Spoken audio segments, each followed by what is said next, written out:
एक बात और सुनिए भगवान कृष्ण की। श्री जगन्नाथपुरी धाम में एक महात्मा रहते थे जिनका नाम था माधवदास। क्या नाम था? हा वैष्णव कुल के भूषण, बड़े भगवत भक्त, ठाकुर जी से बड़ा प्रेम करने वाले श्री माधवदास बाबा ठाकुर जी के अनन्य भक्त थे। आहा, आपकी लीलाएं बड़ी अद्भुत। भगवान ठाकुर जी से ही इतना प्रेम करते थे, इतना प्रेम करते थे कि ठाकुर जी इनसे रोज वार्ता करने आते थे, रोज बात करने आते थे। भगवान के ध्यान में इतने मगन हो जाते कि 4-4 दिनों तक इन्हें भूख की सुध नहीं रहती, तन की सुध नहीं रहती, मन की सुध नहीं रहती। तो भगवान सुभद्रा जी को कहते हैं कि आप जरा इनको प्रसाद पवाओ। स्वर्ण के थाल में सुभद्रा जी प्रसाद लेकर के समुद्र किनारे आती, बाबा प्रसाद पाओ। लेकिन ये इतने मगन के इन्हें सुध ही नहीं, कौन थाल रख के चला गया खबर नहीं। गोविंद के गुणानुवादों में इतने डूबे, हमारे माधव की प्रीति में इतने डूबे, हमारे नंद नंदन की प्रीति में इतने डूबे कि मन से कोई ध्यान ही नहीं इनके चित्त में। आहा, सुभद्रा जी थाल लेकर चली गई, लेकिन बीच में उन्हें भाव आया कि शायद बाद में जगेंगे तो पाएंगे, सो थाल रख दिया। अब बाबा पा लेना। मंदिर वापस आई सुभद्रा जी, और जब मंदिर के पट खोले गए तो पुजारियों ने देखा कि भगवान तो ठीक ठाक है पर थाल गायब हो गया सोने का।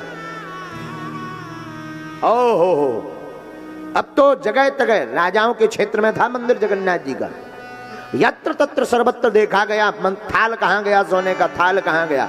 बाबा जी के पास पकड़ा पाया, बाबा जी को चोर समझा माधवदास को। रात को राजा ने बुलवाया, कारागृह में बंद करवाया और इतने चाबुक मारे, इतने चाबुक मारे कि लाल कर दिया। माधवदास जी बोले जय हो। सुबह हुई और जैसे ही सुबह हुई तो ऐसे ही आनंद के साथ फिर बैठे, कोई शिकायत नहीं, कोई सफाई नहीं।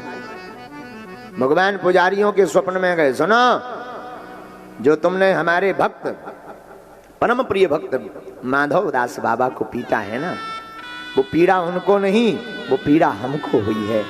तो जैसे ही पुजारियों ने जगन्नाथ जी की मूर्ति देखी तो जगन्नाथ जी की पीठ में ज्यों के त्यों चाबुक बने हुए थे। आंखों से आंसू आ गए। सब माधवदास बाबा के शरण में जाकर क्षमा मांगने, बाबा हमें माफ कर दो। ठीक है ठीक है, जा जा आनंद करो। भगवान इतना प्रेम अपने भक्तों से करते हैं, अपने भक्तों के संकट हमारे ठाकुर जी अपने ऊपर ले लेते हैं। जो उनके आश्रित है, जो उनसे शरणागत है, जो उनको ही अपना सर्वस्व मान, बुरा मत मानना, एक सूत्र नोट कर लेना, शरण गए मरण नहीं होती है। आप प्रभु की शरण में जाओगे आपका अहित नहीं होगा। हाँ, ऐसा नहीं है कि संकट नहीं आएंगे। लोग कहते हैं महाराज जब से पूजा पाठ करी तब से और ज्यादा संकट बढ़ गए। प्यारे, संकट जरूर बढ़ गए, संकट तो शरण में ना आओ तब भी हैं, आ गए तब भी हैं, फिर फायदा क्या है भैया? उन संकटों से लड़ने की क्षमता भगवान की शरण में जाने से मिल जाती है।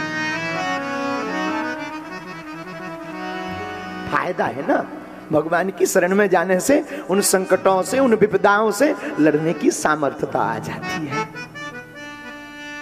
इसलिए आप सब ऐसे गोविंद के चरणों को मत छोड़ना, काशी वालों, भगवान विश्वनाथ की शरण को मत छोड़ना, सब कुछ छोड़ना, उनकी शरणागति मत छोड़ना। क्यों?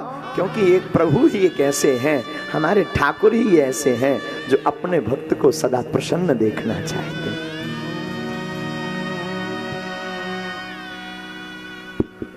भगवान सर्वस्व त्याग कर आते हैं।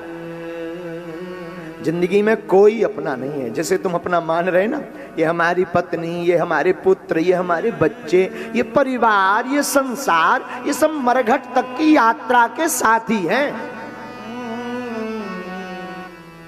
आप कितने भी बड़े हो, आप कितने भी बड़े पद पर पहुंच जाओ, आप कितने भी उच्च लेवल पर पहुंच जाओ, है? याद रखना जितने भी ये लोग आ रहे हैं ना, लोग तब तक राम राम करेंगे जब तक आपके चेहरे में चमक है और जेब में पैसा है। दोनों खत्म, लोग राम राम भी नहीं करते, कहीं ये उधार ना मांगे।